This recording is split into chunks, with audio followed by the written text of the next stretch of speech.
मेरे पीछे लिखे हुए जो चार शब्द है ना, इनमें कहीं डर नहीं छिपा हुआ है, लेकिन हाँ, आपके लिए सावधानी बरतें आप, इसलिए एक तरीके का की अलार्मिंग सिचुएशन है जो ये 4 शब्दों के जरिए हम समझाने की कोशिश कर रहे हैं। और जानते हैं ये 4 शब्द क्यों हैं? कोरोना हॉरर किलर पिक्चर, ये किलर पिक्चर जहां पर यह पता चल रहा है कि 24 घंटे में 1,31,000 से ज्यादा केसेस आए हैं, जहां पर यह पता चल रहा है कि राजधानी दिल्ली में 7,000 से ज्यादा केसेस 24 घंटे के अंदर आए हैं, जहां पर यह पता चल रहा है कि दिल्ली के गंगाराम हॉस्पिटल में वो डॉक्टर जिन्होंने वैक्सीन ली थी, 37 ऐसे डॉक्टर संक्रमित हो गए हैं। IIT रुड़की से भी ऐसे ही 29 छात्रों के संक्रमित होने की खबर आई है, जहां पर यह पता चल रहा है कि अमेरिका से भी ज्यादा तेज भारत में कोरोना संक्रमण की रफ्तार होने लगी है। और आज की तारीख में हम ये भी आपको बता दें, 2020 के मुकाबले 2021 में रफ्तार बहुत तेज है और अमेरिका के बाद भारत का नंबर ऐसा है जहां पर बहुत तेजी के साथ में जो कन्वर्जन रेट है, यानी अगर 100 लोगों का टेस्ट किया जा रहा है उनमें 9 से 10 ऐसे हैं जो कि कोरोना से संक्रमित पाए जा रहे हैं। इसका मतलब यह है कि हालात बहुत ज्यादा खतरनाक हैं और जहां पर हालात खतरनाक हो जाते हैं वहां पर हम आपको सावधान करते हैं। और आप सावधान होने के साथ साथ ये जान लें कि खतरा कितना बड़ा है और खतरा कि आपकी दहलीज पर खड़ा है। नमस्ते, मैं राशिद। 24 घंटे के अंदर 1,31,000 बीमार। पूरा देश ये कह रहा है बचा लीजिए सरकार। ये वायरस का है नया अवतार और शहर शहर मचा है हाहाकार। दिल्ली से लेकर के यूपी तक, महाराष्ट्र में मुंबई से लेकर के पुणे और ठाणे तक, MP में जबलपुर से लेकर के इंदौर या फिर उज्जैन तक। कितनी खबरें हैं और भोपाल में कितना डर है, पंजाब में क्या चल रहा है, कश्मीर से लेकर के कन्याकुमारी तक की रिपोर्ट हम आपको देंगे। लेकिन 5 ही सवाल हैं। नया कोरोना कितना जानलेवा है? वैक्सीन के नाम पर सियासत क्यों की जा रही है? नाइट कर्फ्यू के आगे कोरोना है या फिर नहीं? हालांकि प्रधानमंत्री नरेंद्र मोदी ने मुख्यमंत्रियों के साथ जो मीटिंग हुई है चंद घंटे पहले, उसमें यह कह दिया है कि नाइट कर्फ्यू ठीक है लेकिन लॉकडाउन नहीं लौटेगा। लेकिन नए वायरस से बच्चों में बड़ा खतरा कितना है? कब काबू में आएगा कोरोना? यह सबसे बड़ा सवाल है। वैक्सीनेशन की रफ्तार कितनी ज्यादा तेज है और देश में वैक्सीन का स्टॉक कितना बचा है? पाइपलाइन में कितना स्टॉक है? क्यों ये कहा जा रहा है कि अगले 5 से 6 दिन का स्टॉक ही भारत में वैक्सीन का बचा है? अगर ये बात है, अगर ये बात सच्ची है, तो फिर आप ये मान लीजिए कि आगे आने वाले दिनों में खतरा और भी ज्यादा बढ़ सकता है, क्योंकि 5 से 6 दिन के बाद हम वैक्सीनेशन को लेकर के क्या करेंगे। चलिए एक बार के लिए पाइपलाइन की हम वैक्सीन मान भी लें, लेकिन पाइपलाइन वाली वैक्सीन कितनी काम आएगी, यह बहुत बड़ा सवाल है। अगली जो तस्वीर है, यहां पर कोरोना भी है, लॉकडाउन को लेकर के सवाल है। शहर शहर कहर है, दिल्ली मुंबई अलर्ट है, महाराष्ट्र तमिलनाडु में डर है, पंजाब और गुजरात, कर्नाटक, केरल, छत्तीसगढ़, MP, UP ये सहमे हुए हैं। याद रखिएगा, मास्क जरूरी है, सामाजिक दूरी भी मेंटेन करके रखें। मेरे इस डिबेट में, मेरे शो की पहली बड़ी खबर, भारत में एक बार फिर से कोरोना के नए केस का रिकॉर्ड टूट गया है। इस वक्त की बड़ी खबर है, 1,31,000 से भी ज्यादा केस 24 घंटे के अंदर सामने आए हैं और यही वो केस हैं जो कि भारत को डरा रहे हैं। एक दिन में महामारी की वजह से 802 लोगों की मौत हो गई है। महाराष्ट्र में 24 घंटे में 56,000 से ज्यादा केस, दिल्ली में 24 घंटे में 7,000 से ज्यादा केस। लेकिन आप देखिए गुजरात की तस्वीर, गुजरात के सूरत में लोग अपने घर वालों को अंतिम संस्कार करने के लिए लाइन में लगे हुए हैं।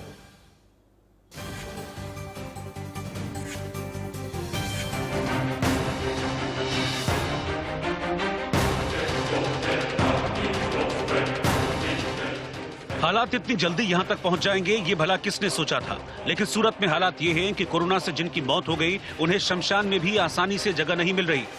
देर रात तक यहाँ पे जो शव है उनको लाया जा रहा है और उनको अंतिम विधि की जा रही है। लेकिन जिस तरह से वेटिंग बताई जा रही है उसको लेकर करीबन रोज 10 से 20 जो अंतिम विधि जो बॉडी है उनको अंतिम संस्कार कराने में 3 से 4 घंटे का वक्त लग रहा है, जिसको लेकर रात भर यहाँ पे अंतिम विधि की प्रक्रिया की जा रही है। 3 महीने पहले ही नए साल के साथ वैक्सीन आने पर लोगों में खुशी की लहर थी। कोरोना से लड़ने की दवा मिल गई तो जैसे आजाद घूमने की छूट भी मिल गई। लोग कामकाज पर निकल पड़े और जिन सावधानियों के साथ जीने का निर्देश दिया गया था वो सब हवा हो गई और फिर जो नतीजा होना था वही हुआ। कोरोना की रफ्तार तेज है और मौत के आंकड़े भी बेहिसाब हैं। नतीजा ये है कि सूरत के अश्विनी कुमार शमशान घाट पर शवों के साथ लेकर गए परिजन इंतजार करते नजर आए। 8 से 10 घंटे के इंतजार के बाद मौका मिलेगा और तब शव को चिता नसीब होगी। भारी संख्या में लोग यहाँ पे आए हुए हैं और जिस तरह से कोरोना के जो मरीज जो लगातार बढ़ते जा रहे हैं उसको लेकर भी यहाँ पे मनपा द्वारा यहाँ पे लोगों से जो आंकड़े हैं वो छुपाई जा रही है। और भीड़ शमशान में है तो अस्पताल में भी है। अहमदाबाद में हालात ये हैं कि मरीजों को अस्पताल लाने के लिए एम्बुलेंस आसानी से नहीं मिल रही है। कुछ अस्पताल प्रशासन की नाकामी है तो कुछ मरीजों की तादाद भी जिम्मेदार है। दिन के मुकाबले रात में मरीज ज्यादा आ रहे हैं, लेकिन इलाज के लिए अस्पताल आने में इंतजार भी लंबा करना पड़ रहा है। ऐसी हालत में ऐसी तस्वीर सामने आए तो भला हैरानी की क्या बात है। गुजरात के ही भावनगर के सरकारी अस्पताल में मरीज भर्ती होने के इंतजार में नजर आए। परिजन परेशान हैं, लेकिन अस्पताल की ओर से कोई जवाब नहीं मिल रहा। कोई रास्ता नजर नहीं आया तो लोग अस्पताल परिसर में ही जमीन पर लेट गए। जब बारी आएगी देखा जाएगा। कोरोना पेशेंट और डॉक्टर हाजिर मन थी त्यारे जिन मरीजों को मंजूरी मिल गई उन्हें स्ट्रेचर तो मिल गया, लेकिन बेड नहीं मिला। भावनगर के इस सरकारी अस्पताल की हालत देखने और सोचने वाली है, क्योंकि अस्पताल में जितने मरीज इलाज के इंतजार में हैं, उतने ही मरीज अस्पताल के बाहर पड़े हैं। मुश्किल ये है कि उनकी सुध लेने वाला कोई नहीं और अस्पताल के काउंटर पर भी कोई मौजूद नहीं दिखा। आपको हम ग्राउंड जीरो पर भी लेकर के चलेंगे। अब यहां से हालात भारत के लिए कितने खतरनाक हैं और यहां से 3-4 स्थिति बनती है। पहली स्थिति तो ये बनती है कि अगर अगले 5 से 6 दिन में वैक्सीन का स्टॉक खत्म हो रहा है, आगे हम आपको पूरा डेटा देंगे जो कि हेल्थ मिनिस्ट्री का डेटा है। अगर वैक्सीन का स्टॉक खत्म हो रहा है तो फिर आगे क्या होने वाला है। महाराष्ट्र में और खासतौर से महाराष्ट्र में मुंबई, पुणे, ठाणे में अगर हालात इतने बेकाबू हो गए हैं तो क्या करना है, आपको अपने लिए क्या करना है। कोरोना पार्ट 2 कितना खतरनाक है, कोरोना का नया वेरिएंट कितना खतरनाक है और डबल म्यूटेशन की वजह से चाहे वो दिल्ली वाले हैं, चाहे लखनऊ वाले हैं या फिर चंडीगढ़ के या मुंबई के लोगों को कितना ज्यादा खबरदार रहने की जरूरत है, मुझे बताएंगे डॉक्टर अनिल। आप गैस्ट्रो एंट्रोलॉजिस्ट हैं गंगाराम हॉस्पिटल के। Doctor Ajit Saxena senior consultant है Apollo. Doctor Gilada AIDS public health organisation की तरफ से मेरे साथ में जुड़े हुए हैं। आप तीनों के पास ही जाएंगे, लेकिन एक एक करके हम पहले ग्राउंड जीरो पर भी चलते हैं। मुंबई से मेरे साथ में है प्रीति सोमपुरा, दिल्ली से हैं उर्वशी खुना है मुंबई से मेरे साथ में, और दिल्ली से है मेरे साथ में ऐश्वर्या। लेकिन पहले चलेंगे हम गाजियाबाद और जतिन गोस्वामी से लेते हैं ग्राउंड रिपोर्ट। जतिन, गाजियाबाद में इस साल का जो पहला नाइट कर्फ्यू, पहली रात कैसी रही, लोगों ने कितनी सावधानी बरती है और क्या मास्क लगा रहे हैं, सामाजिक दूरी का पालन कर रहे हैं या अभी भी गाजियाबाद के लोग लापरवाह हैं? जी बिल्कुल, देखिए दोनों ही एस्पेक्ट हैं। मैं आपको पहले बताता हूं कि मैं कहां पर मौजूद हूं। मैं ठीक उस जगह पर मौजूद हूं जो 2020 का जो साल था, इस जगह पर वो प्रवासी मजदूर लाखों की संख्या में मौजूद थे। आनंद विहार और यूपी का ये बॉर्डर है, यहाँ पर जो लाखों की संख्या प्रवासी मजदूर जो थे वो पैदल गुजरे थे। और इधर देखिए कौशाम्बी का बस डिपो है, यहाँ तमाम लोग आ रहे हैं और तस्वीरों से आप समझ जाएंगे कि हाँ, अब थोड़ी जागरूकता बढ़ी है, लोग ज्यादा से ज्यादा मास्क का इस्तेमाल कर रहे हैं। जहां तक नाइट कर्फ्यू की बात है, तो कल रात अगर जो नाइट कर्फ्यू पहली बार जब से इंपोज हुआ 10 बजे से 2000 के करीब चालान कटे जो बिना वजह लोग बाहर निकल रहे थे, इसके अलावा मास्क नहीं पहन रहे थे। ये कल रात का आंकड़ा हमारे पास है। हमने देखा कि एक गाड़ी में 4 लोग थे, चारों ने मास्क नहीं लगाया हुआ था। लेकिन सुबह की तस्वीर देखिए, जागरूकता वाली काफी हद तक नजर आएगी। भीड़ काफी ज्यादा है कौशाम्बी बस डिपो पे, इसके साथ साथ आनंद विहार पे, क्योंकि कुछ ऐसे प्रवासी मजदूर भी हमें मिल रहे हैं जो कहीं ना कहीं लॉकडाउन के डर से वापस जा रहे हैं। हालांकि हमने उनको कहा कि लॉकडाउन की कोई बात नहीं कही गई है, लेकिन वो ये सोच रहे हैं कि कहीं पिछले साल की तरह पैदल तो नहीं जाना पड़े। तो ये स्थिति कुल मिलाकर कल रात से लेकर अब तक और कल से लेकर अब तक तुलनात्मक सामने आई है। जी चलिए, पश्चिमी उत्तर प्रदेश यानी गाजियाबाद की रिपोर्ट दे रहे थे मुझे मेरे सहयोगी जतिन गोस्वामी। लेकिन मुंबई में क्या चल रहा है? मुंबई में हमने देखा था कि कल बहुत पैनिक सिचुएशन थी, लेकिन प्रधानमंत्री नरेंद्र मोदी ने मुख्यमंत्रियों के साथ जो मीटिंग हुई है, साफ ये कह दिया है कि नाइट कर्फ्यू तो ठीक है, लेकिन अब लॉकडाउन अभी लगाने का किसी भी तरह का कोई प्लान नहीं है और लॉकडाउन लगाना मुनासिब नहीं होगा, ठीक नहीं होगा। लेकिन मुंबई में इसके बावजूद एक पैनिक है। छत्रपति शिवाजी टर्मिनस पर खड़ी है उर्वशी खुना, सीधे उन्हीं के पास में चलते हैं। उर्वशी, लोगों में, हालांकि प्रधानमंत्री ने कह दिया, लेकिन बावजूद इसके जो मजदूर हैं, जो प्रवासी मजदूर हैं, इन्हें इतना ज्यादा डर क्यों है? इनमें इतनी पैनिक सिचुएशन क्यों है? और किसी भी तरह की अफवाह से बचने के लिए मुंबई का जो प्रशासन है क्या कर रहा है?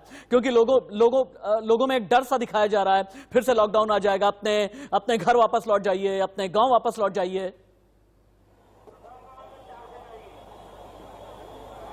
बिल्कुल बिल्कुल, और ये सीधी तस्वीर है आपको लोकमान्य तिलक टर्मिनस से, जहां पे पिछले 3 दिनों से लगातार हम देख रहे हैं कि ये क्यूज देखिए आप, लाइन कितनी बड़ी कतार है।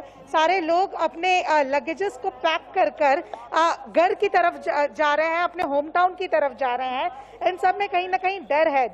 आज रेलवेज की ओर से बात बाहर आई है कि रूमर्स को बिलीव ना करें, पर फिर भी जो है शायद कहीं ना कहीं एक एंजाइटी है लोगों में, जिसके चलते लोग अपने लगेजेस को पैक कर कर जो है घर की तरफ निकल रहे हैं। आइए इन लोगों से कुछ बात करते हैं और जानते हैं। सर, आप लोग किधर के लिए निकल रहे हैं, किधर की तरफ जा रहे हैं?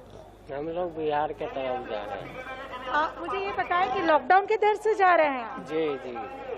बट लॉकडाउन नहीं है, ये मुख्यमंत्री ने यहाँ पे कहा है, महाराष्ट्र राज्य के बार बार ये बताया जा रहा है, फिर भी आपको किस चीज का डर है?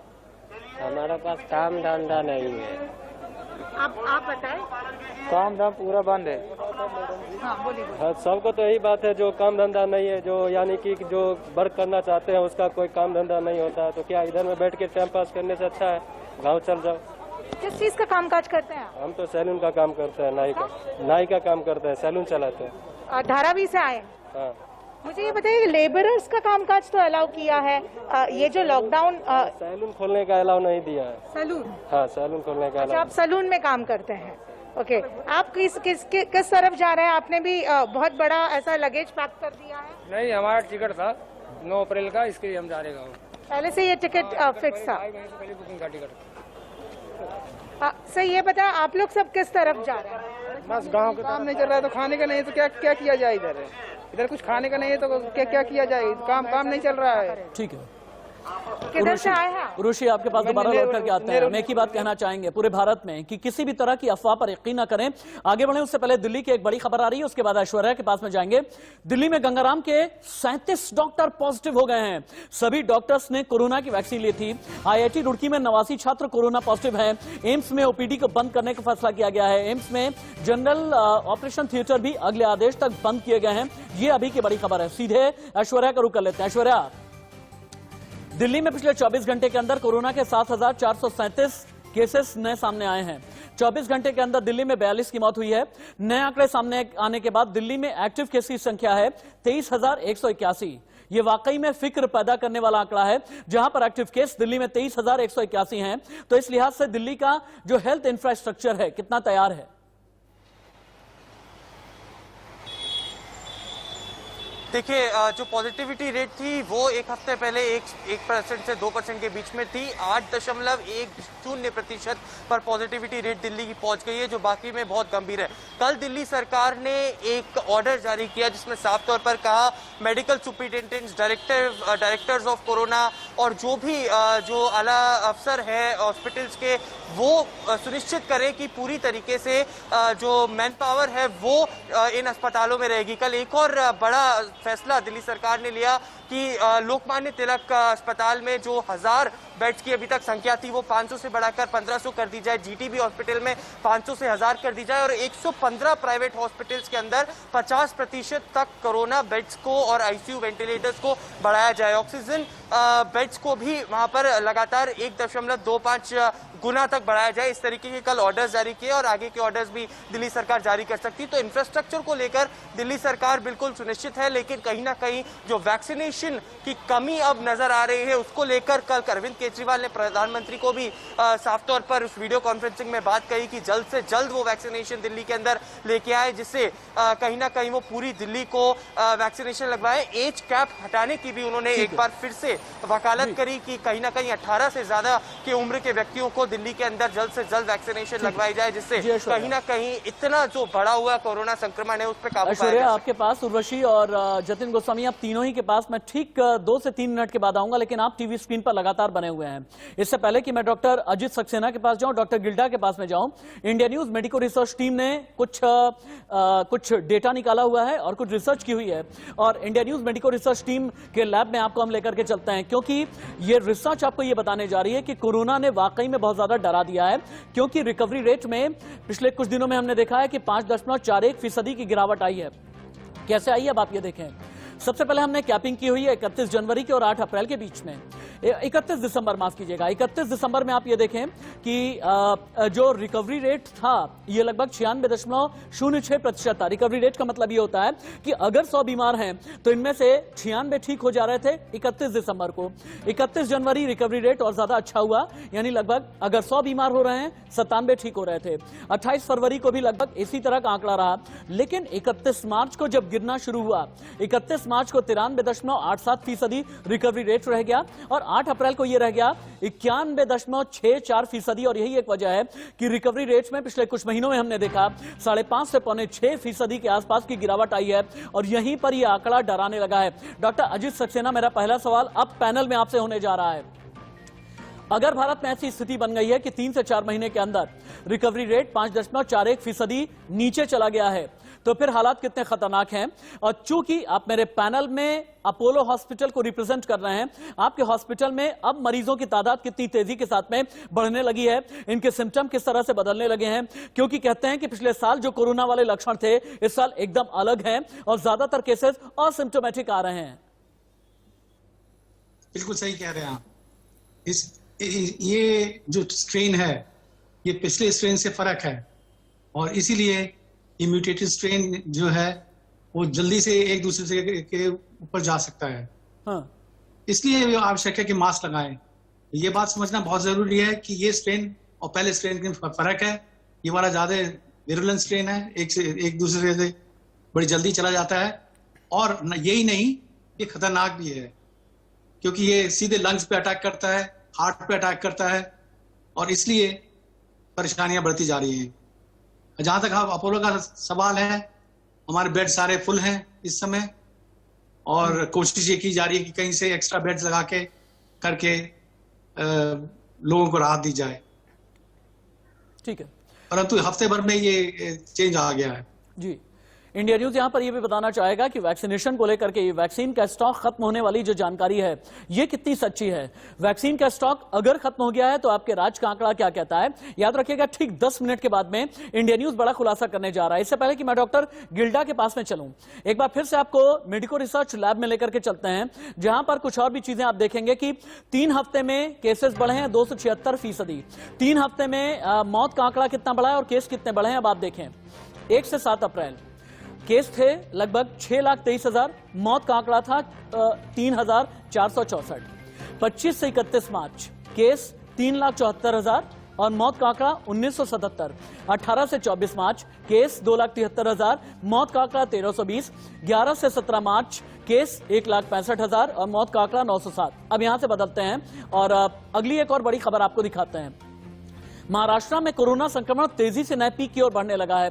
यहां बिगड़ते हालात को देखते हुए सरकार ने नाइट कर्फ्यू लगाया, जिससे इसके कर्व को, इसकी चेन को थोड़ा सा तोड़ा जा सके। लेकिन महाराष्ट्र के पुणे और मुंबई में मिनी लॉकडाउन का विरोध किया जा रहा है।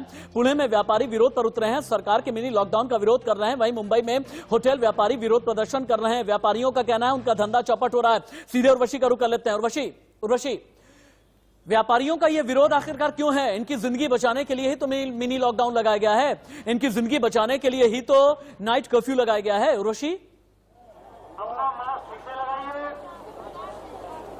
पर कहीं ना कहीं अब जो है ये बेयर नहीं कर पा रहे हैं क्योंकि इनका जो लाइवलीहुड है वो कम्प्लीटली फुल स्टॉप हो गया है। तो बार बार उनके प्रोटेस्ट चल रहे हैं और वो ये बोल रहे हैं कि अब की बार बेरोजगारी नहीं चलेगी, ये उनका एक नारा है। हम देखते हैं कि ट्रेडर्स ने कई ऐसे मीटिंग्स किए, उसके बाद बहुत ही स्ट्रांग ऐसा प्रोटेस्ट रहा है। आज शाम से लेकर सोमवार की सुबह तक एक कंप्लीट वीकेंड लॉकडाउन रहेगा और उसके बीच मैं फिलहाल सराउंडेड हूँ अलग अलग लेवल पे ये सारे जो वर्कर्स है, लेबरर्स है, उनसे जो अपने बहुत ही सारे जो लगेज है, वीडियो जर्नलिस्ट राजू आपको दिखाएंगे। देखिए सारे किस तरह से अपना लगेज और सामान पैक करके निकल रहे हैं अपने होम टाउन के लिए। ये एक डर है इन लोगों में कि ये लॉकडाउन अब बहुत ही लंबे समय का लॉकडाउन होगा, यहाँ पे चीजें होगी नहीं, इनका कामकाज पूरी तरह से बंद हो गया है और इनको फिर नेक्स्ट टाइम ऐसे ही लास्ट टाइम की तरह चल के ना जाना पड़े, उसी वजह से कहीं ना कहीं आज जो है ये इसके पहले ही निकल रहे हैं। क्या आप लोगों की टिकट्स निकली हुई है? किस तरह से जाने वाले हैं? क्या नहीं निकले तो कैसे जाएंगे और जाना क्यों चाह रहे हैं जबकि लॉकडाउन ऐसा अनाउंस नहीं किया? अरे हम लोग का काम वाम नहीं चल रहा है। कहाँ से आए हैं आप? डरिए मत, बताइए जो। मलाड से। कहाँ से? हमारा सेठ उधर है, पूछो बताएगा। कौन बताएंगे? कहाँ से आए हैं आप? मलाड से मैडम। अच्छा, किस चीज का कामकाज है और ये डर क्यों है कि लॉकडाउन हो जाए? ठीक है, क्या करें? उर्वशी आप बात करती रहें। एक बार फिर से हम ये दिखाते हैं कि कौन कौन से वो शहर हैं, कौन कौन से वो राज्य हैं जहां पर डर सबसे ज्यादा है। चूंकि महाराष्ट्र के मुंबई से रिपोर्ट कर रही है उर्वशी खुना। सबसे पहले महाराष्ट्र की बात करते हैं। महाराष्ट्र के कौन से शहर हैं जहां पर डर है? मुंबई, पुणे, ठाणे, 3 शहर जहां पर केसेस सबसे ज्यादा आए हैं। उसके बाद एमपी आपको लेकर के चलते हैं। इंदौर, भोपाल, जबलपुर, जहां पर केस ज्यादा है, जहां पर मौत ज्यादा है। हालांकि इनमें भी नाइट कर्फ्यू लगाया गया है और जो एमपी की सरकार है यहां पर खास तवज्जो दे रही है। फिर गुजरात आप चलते हैं, अहमदाबाद, सूरत, राजकोट, जहां पर डर सबसे ज्यादा है। क्या डॉक्टर अनिल मेरे साथ में जुड़े हैं? चलिए, गंगाराम हॉस्पिटल के डॉक्टर अनिल मेरे साथ में जुड़ने वाले हैं। लेकिन कोरोना पर प्रधानमंत्री नरेंद्र मोदी ने मंत्र क्या दिया है? जो सीएम की मीटिंग थी उसमें प्रधानमंत्री का यह कहना था कि लोग अब कैजुअल होने लगे हैं, यानी लापरवाह होने लगे हैं, इससे हमें बचना चाहिए। वैक्सीन से ज्यादा टेस्टिंग की जरूरत है। 70% RT-PCR टेस्ट बहुत जरूरी है। कॉन्टैक्ट ट्रेसिंग पर जोर, वैक्सीनेशन डेवलपमेंट पर जोर दिया जाना चाहिए। 11 से 14 अप्रैल तक देश में टीका उत्सव मनाया जाएगा। माइक्रो कंटेनमेंट जोन, जहां पर भी जरूरत हो तुरंत ही राज्य सरकार, शासन, प्रशासन बढ़ाए। मास्क और सामाजिक दूरी जरूरी है। युवा भी आगे आए ताकि अवेयरनेस भी चलाया जा सके। और वैक्सीनेशन के बाद भी आपको सावधान रहने की जरूरत है, यह प्रधानमंत्री की तरफ से ही कहा गया था। डॉक्टर अनिल मेरे साथ में जुड़ गए हैं। आप गैस्ट्रोएंट्रोलॉजिस्ट हैं, गंगाराम हॉस्पिटल को रिप्रेजेंट कर रहे हैं। डॉक्टर अनिल, एक बहुत ही चौंकाने वाली खबर आई है, बहुत ही फिक्र पैदा करने वाली खबर आई है। गंगाराम हॉस्पिटल में लगभग 35 से ज्यादा डॉक्टर ऐसे हैं जिनका वैक्सीनेशन हो गया था, उसके बावजूद भी कोरोना संक्रमित पाए गए हैं। ये हालात कैसे हैं और किन वजहों से आए हैं और कितने खतरनाक या कितना फिक्र पैदा करने वाले हैं?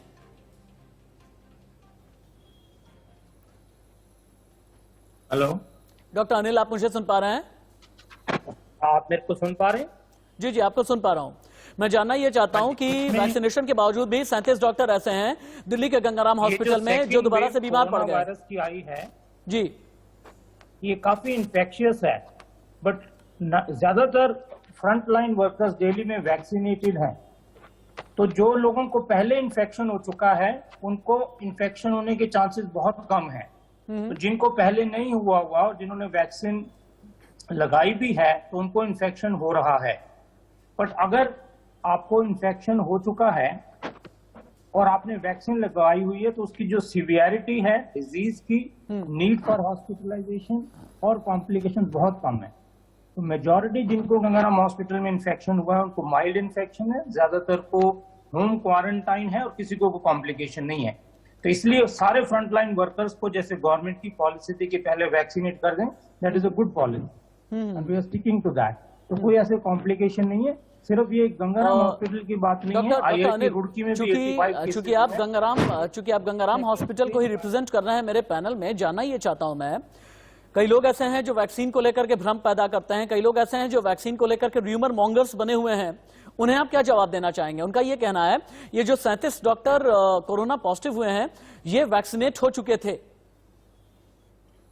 वैक्सीनेट हो चुके थे क्योंकि इनको पहले इन्फेक्शन नहीं हुआ था।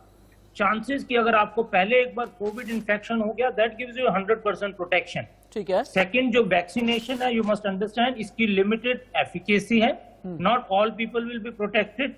सबसे बड़ी एडवांटेज है कि अगर आपको इन्फेक्शन हो भी गया तो इन्फेक्शन सीवियर नहीं होगा, कॉम्प्लिकेशन के चांसेस बहुत कम है। ये नहीं कि वैक्सीनेशन का कोई फायदा नहीं, वैक्सीनेशन का बहुत फायदा है। आपकी सीवियरिटी बचेगी, नीड फॉर हॉस्पिटलाइजेशन बचेगा, but it does not guarantee you complete protection from the viral infection. Second strain of the virus and second wave is more infectious. आपके इन्फेक्शन होने के चांसेस ज्यादा हैं, but you can still stay at home, have quarantine and take simple medicine. इसमें risk बहुत कम है, तो वैक्सीन लगाना जरूरी है। क्योंकि सर आप गैस्ट्रोएंट्रोलॉजिस्ट हैं, इसलिए मैं आपसे कुछ सवाल आगे भी करूंगा, क्योंकि अब नए जो सिम्टम्स आ रहे हैं ना, उनमें ये कहा जा रहा है कि जो पिछले साल वाला कोरोना था सीधे लंग्स पर अटैक करता था, सांस की नली पर अटैक करता था, लेकिन अब ये कहा जा रहा है कि पेट से जुड़ी हुई बीमारियां या पेट से जुड़े हुए कई ऐसे लक्षण सामने आ रहे हैं जो कि कोरोना के नए म्यूटेंट के सिम्टम्स के तौर पर कई डॉक्टर देखते हैं। लेकिन महाराष्ट्र को लेकर के मेडिको रिसर्च टीम ने क्या तैयारी की है, एक बार फिर से आपको हम मेडिको रिसर्च लैब लेकर के चलेंगे। अब तक कुल कितने टेस्ट हुए हैं, कुल मौत कितनी है, कुल पॉजिटिव केस कितने हैं और 24 घंटे में केस कितने आ चुके हैं, अब ये आंकड़ा आपको बताएगा। महाराष्ट्र का ये आंकड़ा है 2,11,48,736 अब तक कुल टेस्ट हो चुके हैं महाराष्ट्र के अंदर। कुल मौत महाराष्ट्र में 55,652 हुई है। कुल पॉजिटिव केस जो सामने आए हैं अभी तक 31,73,261 हैं। 24 घंटे के अंदर जो केस आ रहे हैं लगभग 56 से 57,000 के बीच आ रहे हैं, यानी महाराष्ट्र का कुल ये आंकड़ा है। लेकिन कोरोना केस में तेजी क्यों? महाराष्ट्र में कोरोना विस्फोट हुआ कैसे?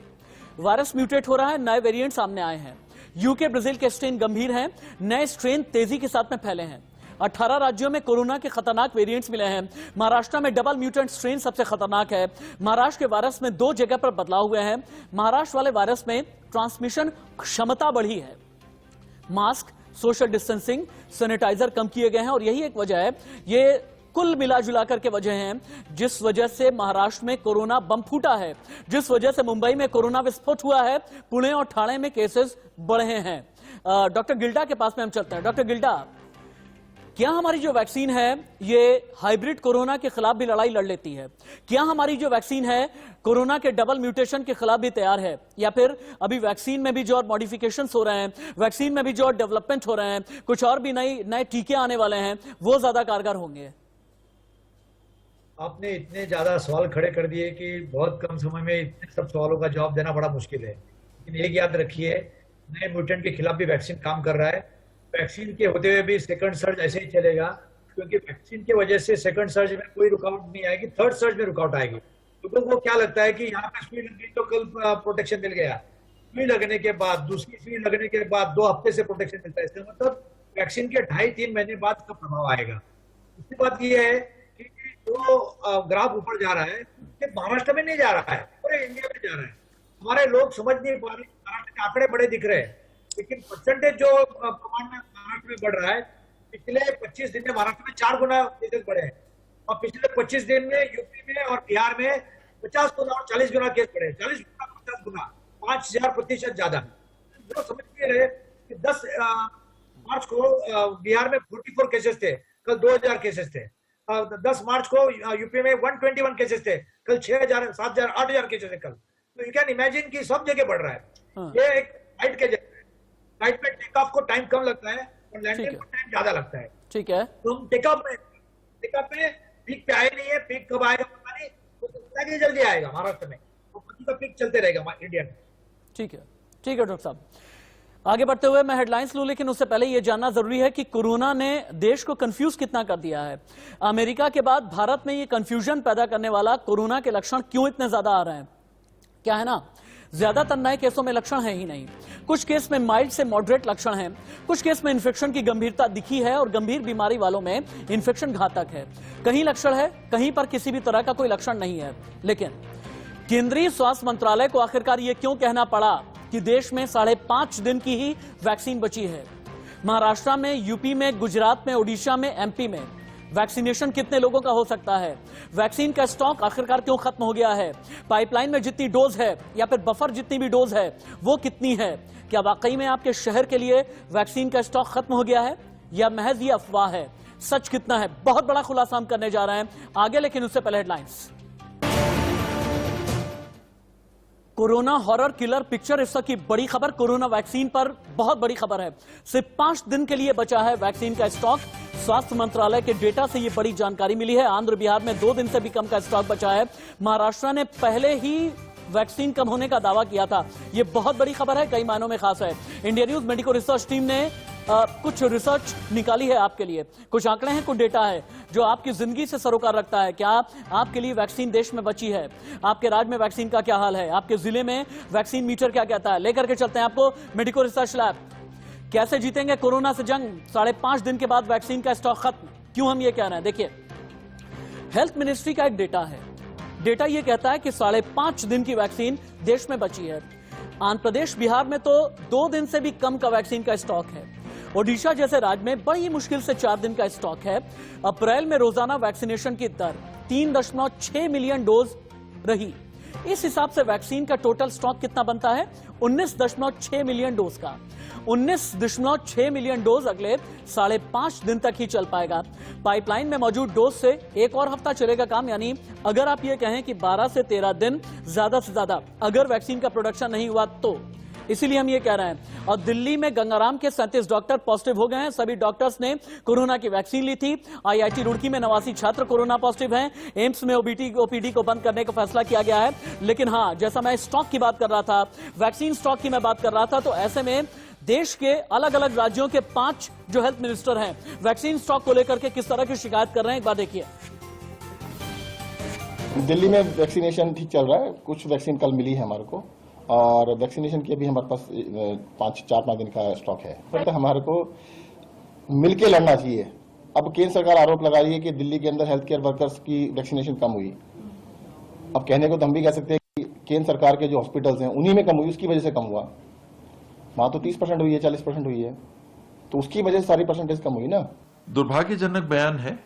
एक दिन उन्हें परसों ही वीडियो कॉन्फ्रेंसिंग से बैठक ली थी राज्य के स्वास्थ्य मंत्रियों के साथ, 11 राज्य के स्वास्थ्य मंत्रियों के साथ, और साथ में काम करने की बात उन्होंने कही। और साथ में काम करने की बात के कहने के दूसरे ही दिन उनका इस प्रकार का बयान आना, ये बहुत ही निराशाजनक और बहुत ही अफसोस वाली बात है। ये कहना कि कोरोना की यहाँ वैक्सीनेशन नहीं हो रहा है, ये एकदम असत्य कथन है। और उनके ही आंकड़े, जो केंद्र सरकार के आंकड़े हैं, वो बताते हैं कि छत्तीसगढ़ उन टॉप राज्यों में है, देश के टॉप 4 राज्यों में है, जो 10% से ज्यादा अपनी आबादी को वैक्सीनेट कर चुके हैं। देखिए, अभी हमारे पास फिलहाल सिर्फ 5.34 लाख है। हमारा पर डे हम टीकाकरण करते हैं 2.5। इसी हिसाब से अगला 2 दिन ये चलेगा। हमने केंद्र मंत्री को चिट्ठी लिखा है कि हमको 10 दिन का मिनिमम 25 लाख वैक्सीन भेज दीजिए, क्योंकि हम टीकाकरण अच्छे से कर सकेंगे। अगर ये 2 दिन में नहीं आया तो हमको बंद करना पड़ेगा। ऐसे ही हम लोग का 1400 से 700 सेंटर बंद हो चुका है। 1000 वेंटिलेटर भारत सरकार ने भेजे, हमने उनको लगाया। 2-2.5 घंटे में वेंटिलेटर काम करना बंद कर देता है।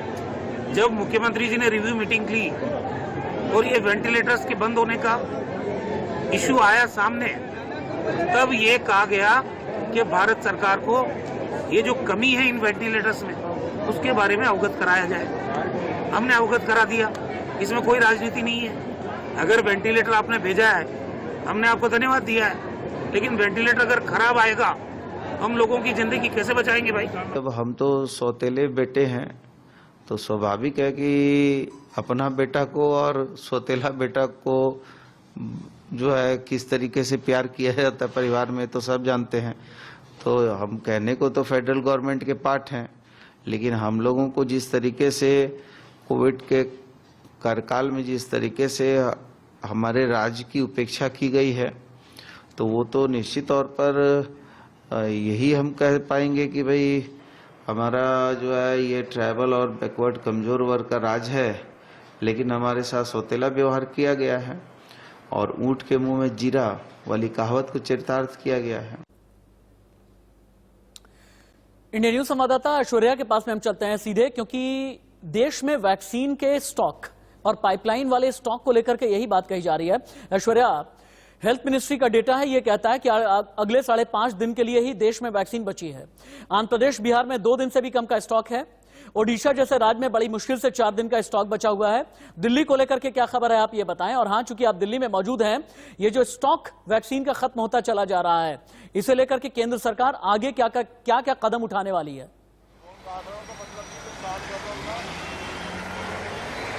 देखिए, 3 से 4 दिन का स्टॉक दिल्ली के पास अभी वैक्सीनेशन का है, क्योंकि 24/7 ड्राइव वैक्सीनेशन की पूरे दिल्ली के अंदर चल रही है। लोग वैक्सीनेशन सेंटर्स पर जाकर वैक्सीन लगवा सकते हैं। बड़ा हमला किया है कांग्रेस के नेता राहुल गांधी ने, ट्वीट करके उन्होंने साफ तौर पर कहा है कि इस वक्त जब देश कोरोना से जूझ रहा है, तो प्रधानमंत्री एक उत्सव क्यों मना रहे हैं। उन्होंने कहा है कि बाहर के देशों को वैक्सीनेशन क्यों भेज रहे हैं, जब घर में ही हमारे यहाँ वैक्सीनेशन की कमी अब महसूस होने लगी है। सभी राज्यों को एक तरीके से केंद्र सरकार को देखना चाहिए। तो एक बड़ा हमला वैक्सीनेशन पे कहीं ना कहीं आज राहुल गांधी ने किया है, क्योंकि लगातार कल भी जिस तरीके से प्रधानमंत्री की अलग अलग राज्यों के मुख्यमंत्रियों के साथ बैठक हुई, उसमें उन्होंने साफ तौर पर कहा कि वैक्सीनेशन को जल्द से जल्द वैक्सीन स्टॉक को लेकर के क्या खबर है गाजियाबाद की? एक बात जतिन से पूछ लेते हैं। जतिन, वैक्सीन स्टॉक खत्म होने लगा है, गाजियाबाद की खबर क्या है? देखिए, गाजियाबाद के कुछ प्राइवेट अस्पतालों ने नोटिस चस्पा किया है कि वैक्सीन आउट ऑफ स्टॉक है। हमने इस बारे में सीएमओ और डिस्ट्रिक्ट मजिस्ट्रेट से जानने की कोशिश की, कैमरे पर कोई जवाब नहीं आया, लेकिन ये कहा गया है कि स्टॉक पूरा है, सरकारी अस्पतालों में वैक्सीन लग रही है। अब सवाल ये है कि प्राइवेट अस्पतालों ने क्यों ये नोटिस चस्पा किया है, जबकि प्राइवेट अस्पताल ये कह रहे हैं कि उनको स्टॉक नहीं मिल रहा है। अब इस बीच सूत्रों के हवाले से ये खबर है, जो सोशल मीडिया पर भी अब चर्चा का विषय है, कि वैक्सीन को लेकर बंदर बाट तो कहीं नहीं हुआ है। तो ये तमाम चीजें अब जांच का विषय है कि क्यों वैक्सीन को लेकर प्राइवेट अस्पतालों ने नोटिस चस्पा किया है, एक अस्पताल का हमने जायजा भी लिया है। जी ठीक है, जिस अस्पताल का आपने जायजा लिया है आगे हम दिखाएंगे। जतिन, दोबारा आपके पास लौट करके आते हैं। डॉक्टर अजित, अब हमें ये बताएं कि देश में एक और पैनिक सिचुएशन है। कई हॉस्पिटल ने, जैसा कि आपने अभी सुना, इंडिया न्यूज रिपोर्टर ये बता रहे थे कि बाहर एक नोटिस लगा दिया है कि अब वैक्सीन नहीं है, वैक्सीन का स्टॉक नहीं बचा हुआ है। हेल्थ मिनिस्ट्री ने ये कह दिया है कि 5 से 6 दिन की वैक्सीन बची हुई है। अगर हालात ऐसे बन गए हैं तो आगे के लिए तैयारियां क्या हैं? क्योंकि प्रधानमंत्री ने यह कहा है वैक्सीनेशन भी बढ़े, टेस्टिंग भी बढ़े, वैक्सीनेशन के जरिए ही देश में कोरोना की चेन टूटेगी। लेकिन जब वैक्सीन की कमी हो जाएगी तो क्या होगा?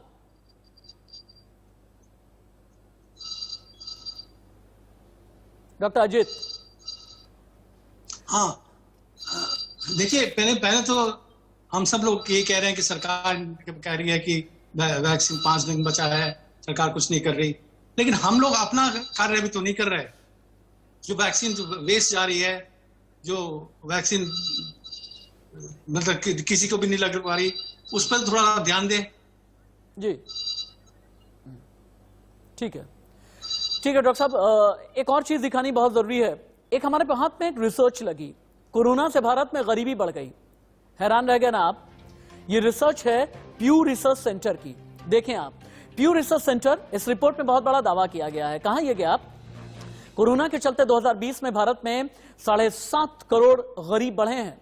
कोरोना के चलते सबसे ज्यादा गरीब भारत में ही बढ़े हैं। दुनिया भर में मध्यम वर्गीय कम हुए गरीब बढ़े हैं। रोज 150 रुपए कमाने वाले को गरीब की कैटेगरी में रखा गया है। 750 से 1500 रुपए कमाने वाले मध्यम वर्गीय कैटेगरी में रखे गए हैं। और भारत में मिडिल क्लास लोगों की संख्या में लगभग 3.25 करोड़ की गिरावट आई है। भारत में गरीब से मध्यम वर्ग बनने में लगता है 7 पीढ़ी का समय, लेकिन हाँ, कोरोना की वजह से गरीबी बढ़ी है। लेकिन यूपी का अपडेट आपको हम दे दें। यूपी की कितनी तैयारी है, कितने जिलों में नाइट कर्फ्यू लगाया गया है, एक एक करके आप देखें। लखनऊ 16 अप्रैल तक रात 9 बजे से लेकर के सुबह 6 बजे तक। प्रयागराज 20 अप्रैल तक रात 10 बजे से लेकर के सुबह 8 बजे तक नाइट कर्फ्यू है। कानपुर 30 अप्रैल तक रात 10 बजे से लेकर के सुबह 6 बजे। बनारस 15 अप्रैल तक रात 9 बजे से लेकर के सुबह 6 बजे तक का नाइट कर्फ्यू। और नोएडा में 17 अप्रैल तक रात 10 बजे से लेकर के सुबह 5 बजे तक का नाइट कर्फ्यू। एक बार फिर से जतिन का रुख कर लेते हैं क्विकली। जतिन, अभी आप जहां पर खड़े हैं, चूंकि आनंद विहार के आसपास का एरिया है जहां आप कवर कर रहे हैं, आप हमें दिल्ली के बारे में बता सकते हैं, आप हमें गाजियाबाद के बारे में बता सकते हैं, और साथ ही मुझे ये बताएं कि मास्क को लेकर के दिल्ली में एक अवेयरनेस ये है, हालांकि हाईकोर्ट की तरफ का भी आदेश था, दिल्ली सरकार की का भी आदेश था, केंद्र सरकार की तरफ से भी डायरेक्शंस पास किए गए थे कि मास्क बहुत जरूरी है अगर कार में अकेले भी जाते हैं। मैं एक बार चाहूंगा कि एक रियलिटी टेस्ट अभी के अभी आप करें, जहां तक भी आपका कैमरा घूम सकता है, कैमरा घुमा करके आप दिखाएं कि लोग कितने सावधान हैं, लोगों ने लापरवाही छोड़ी है या फिर नहीं। देखिए, बिल्कुल मैं आनंद विहार से थोड़ी दूरी पर मौजूद हूँ। मेरे ठीक पीछे ये कौशाम्बी का मेट्रो स्टेशन है और सीधे कैमरा घुमा देता हूँ, मैं दिखा देता हूँ। यहाँ कुछ ऑटो वाले बैठे हैं, 3 लोग खड़े हैं, जिसमें से एक शख्स ने मास्क नहीं लगाया है। ये देखिए, ये शख्स है वो। और उधर देखिए एक शख्स, यहाँ पर मैं आपको दिखा देता हूँ, मास्क लगाया हुआ है लेकिन मास्क नीचे किया हुआ है। तो ये ग्राउंड जीरो पर रियलिटी चेक है। हम हमेशा कहते हैं कि हमारा मकसद किसी को शर्मिंदा करना नहीं है। कुछ लोग मास्क नहीं लगा रहे, क्या कहेंगे ऐसे लोगों के लिए? गलत कर रहे हैं, गलत कर रहे हैं। देखिए मेट्रो स्टेशन है और उसके आसपास अगर ऐसी तस्वीर होगी राशिद जी, तो मुश्किल खड़ी होगी। आप देखिए, ये एक शख्स, देखिए मैं आपको चेहरा दिखा देता हूँ इस शख्स का। ये देखिए, ये भागा और अब इसने कैमरा देखते ही मास्क लगाना शुरू कर दिया। वो देखिए, वहां से एक शख्स आ रहे हैं, मेट्रो स्टेशन के अंदर से आ रहे हैं। उनसे पूछने की कोशिश करेंगे, साहब मास्क क्यों नहीं लगाया? लगा रहा हूँ। मास्क लगा लीजिए, जरूरी है। देखिए, उन्होंने मास्क लगा लिया। तो ये ऑटो वाले तमाम हैं, इनमें से बहुतों ने लगाया, कुछों ने नहीं लगाया। ये रियलिटी चेक है। हम जब इस तरह के रियलिटी चेक करते हैं तो नेगेटिव रिपोर्ट जरूर सामने आती है। मैंने सुबह आपको एक रिपोर्ट जरूर दिखाई जो पॉजिटिव थी। वहीं अगर मास्क को लेकर बात करें तो कल से लेकर आज तक 2000 चालान काटे गए हैं। आप इससे भी अंदाजा लगा सकते हैं। उधर मेट्रो स्टेशन है, अंत में फिर से तस्वीर देख लीजिए। जो लोग बाहर आ रहे हैं आपको देखिए नजर आएंगे कि ज्यादातर ने अब मास्क लगा रखा है। तो देखिए, इसी बीच राहत की बात भी आई और इसी बीच नेगेटिव तस्वीर भी सामने आई। हम फिर कहेंगे, हमारा मकसद किसी को शर्मिंदा करना नहीं है, लेकिन मास्क जरूर लगाए। जी ठीक है जतिन, आपका शुक्रिया। देखिए ना, पीछे जतिन के पास से आवाज भी आई, चीख करके कोई ये कह रहा है कि अरे मास्क लगा लो, कैमरा घूम रहा है, इंडिया न्यूज का कैमरा घूम रहा है। लेकिन हाँ, जैसा कि जतिन ने ये कहा कि हम आपको एम्बेरस नहीं करना चाहते, हम ये बताना चाहते हैं कि आपकी लापरवाही न जाने कितने लोगों के लिए भारी पड़ जाएगी। जतिन ऐश्वर्या, बहुत बहुत धन्यवाद आपका, और जो डॉक्टर्स का पैनल मेरे साथ में जुड़ा हुआ था, बहुत बहुत शुक्रिया आपका हमारे साथ इस डिस्कशन में रहने के लिए। लेकिन याद रखिएगा, इंडिया न्यूज भी आपसे एक ही अपील कर रहा है, मास्क लगाएं, सामाजिक दूरी का पालन करें, घर से बाहर ना निकलें। अगर कोरोना को हराना है, कोरोना को पस्त करना है, कोरोना के खिलाफ बड़ी लड़ाई, अंतिम लड़ाई, निर्णायक लड़ाई लड़नी है, तो आपके लिए अलर्ट रहना जरूरी है। कैजुअल अप्रोच आपको छोड़नी ही छोड़नी पड़ेगी। इंडिया न्यूज की अपील।